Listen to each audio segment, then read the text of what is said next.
Hello, this is Brian, Counselor Dad, and today I'm going to give you a few tips about preparing for college. Now, what are my qualifications to give any tips about college? Well, first of all, I graduated from college and in graduate school and went on to a pretty successful career, including being president and CEO most recently of a dental products company. I think, secondly, more importantly, my three daughters all graduated from college, or at least my third daughter's graduating from UC San Diego this year. The other two have graduated from good universities and gone on to successful careers. But I think thirdly and most importantly, over my years, particularly mainly in the business world, I've consulted with dozens, if not hundreds, of young people, many of whom I did not know when they came to me, that have asked me my advice on whether it's how to interview or how to write resumes, or at a younger ages, how to prepare for a career in the business world or whatever career they were preparing for. And I've really enjoyed doing these kind of consults, if you will. So now at this point, I want to share this with a broader audience. So there's really two reasons to go to college. One, of course, is to prepare for a career. You want a career that is probably going to be financially remunerative, and that's going to also be stimulating and interesting to you over a period of decades. Secondly, you go to college to broaden and enrich you as a human being. Now, you don't have to go to college for either of these two goals. For example, if you already know that you're interested in a trade like carpentry or plumbing and feel that you can make a good income in that area, you don't have to go to college to get that skill. You can go to trade school or other things to get that skill. And also, you don't have to go to college to broaden your education as a human being. There's so many opportunities online, evening classes, and other means of enriching yourself, so to speak, from an educational standpoint. But if this doesn't sound like you, then I encourage you to go to college and complete a degree. Many people start college and don't finish. So be sure, and if you start college, complete the degree. Now, if you're still in high school and you've met with your high school counselor, they're probably going to advise you to take the following courses, and I would encourage this. First of all, take 4 full years of math, including calculus in your senior year. Take 4 full years of English. Take at least 2 years of a foreign language, at least 2 years of science, or 3, and 2 to 3 years of history or government. Use the opportunity while you're in high school to take advanced placement classes, particularly in the areas where you're academically strongest in. You may already know these advanced placement classes many times count as college credit and can help you reduce the number of general education classes you need to take when you enter the university. My youngest daughter is actually graduating from UC San Diego in only 3 years because she came in with over a year's worth of credit in both advanced placement and in some junior college classes that she'd taken in the evening. So as a result, she could, during her 3 years at UC San Diego, she could spend most of her time taking classes in her major or classes that she was really particularly interested in. Extracurricular activities. Often get asked about extracurricular activities. There's a trend now among some schools, particularly some of the so-called more elite private schools, to look for students that are particularly accomplished in one area, in what sometimes seems to be a fairly narrow area. For example, let's say you just excel in archery and you're a competitor for the state championship in archery. That may look very appealing on your admission application to some universities. But unless you have a tremendous talent in one particular area and also a tremendous passion in that same area, I would encourage you to do what you're interested in a variety of areas, both athletic and maybe student council, music, etc.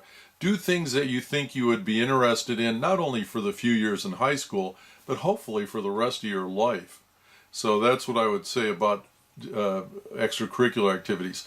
Another question comes up about college. Should I do my first 2 years at junior college or community college before transferring to a larger university? Because that certainly can save you a lot of money. Well, I think there's real pros and cons to that. I think one of the benefits of going to a 4-year university from the beginning, and that's what I did, is that you can make lifelong friends your freshman year. Many people make lifelong friends in the dorm, maybe it's a roommate or a suite mate or others, right from the beginning. And if you transfer after your sophomore year, you're not going to have that same advantage. On the other hand, you can save a lot of money, and when you graduate, and I can tell you this as an employer who's hired many people out of college, no employer is going to look at whether you went all 4 years at a 4-year university or whether you did your first 2 years at a community college. They're just going to look at where you graduated from. So that's certainly not going to be a factor from a career standpoint when you get into the workplace. I'd like to say, while we're talking about money, I'd like to advise you, do everything you can to avoid excessive debt.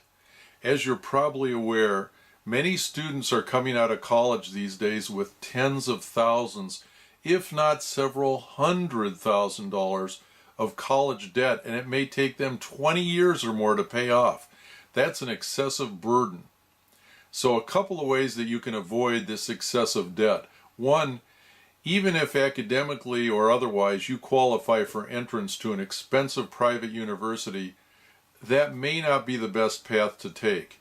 And if you're thinking you're going to earn more money in your career by doing that, I do a little more research on that. There's an interesting article published in the Wall Street Journal late January 2016, you can look it up on the internet, about how much graduates earn from elite private universities versus public universities. And in most areas of study, the difference doesn't even exist or is negligible. Now, in the area of business graduates, there is a difference. It's about 12%. Students from the top private universities like Harvard and Stanford, by the time they've reached mid-career, are earning about 12% more on average than those that went to public universities. Now, 12% is not insignificant, but again, it's not double, it's not 50% more, so you've got to weigh that 12% against what you're going to be giving up in terms of the debt burden you're going to have to carry potentially for many years. So again, if you don't have a big scholarship to one of those schools, you may want to think twice about doing that. To estimate the overall college cost of your college, go to Net Price Calculator or search Net Price Calculator and then put in the name of your college. And that'll give you a good overall estimate of what it's going to cost to go to that particular school. Now, choose a school with a good reputation in the area of interest or the area you think you want to major in. And choose a school where they not only offer that major, but hopefully they have a fairly wide course offering. Because you can go to a university that offers your major, but if not many people at that university major in that, you're going to have a much more limited course offering to choose from. So definitely consider that. And a final tip in this segment is apply for scholarships. And that holds true even if you come from a more affluent family, and that holds true even if your GPA does not put you in competition to be class valedictorian, because even if you do not qualify for a scholarship directly from the university that you're accepted to, there are so many private scholarships and smaller scholarships that, believe it or not, go unused in any given year. So look at your local Elks Club, Rotary Club, Kiwanis Club, your high school, your parents' employer, and also go to Scholly.com, SCHOLLY.com. Go on this website, and for only $2.99, you register, and it exposes you to hundreds or more of different scholarships that you can relatively easily apply to. If you think how many hours you'd have to work part-time to earn the same amount of money that you'd get from even a modest scholarship or two, you'll see that it's very time and cost effective to apply for scholarships, whatever your situation. So those are a few tips for today. I'll be doing some other videos in the near future that I hope you enjoy. And I'd love to hear from you. You can write to me at counselordad@gmail.com. Thank you very much.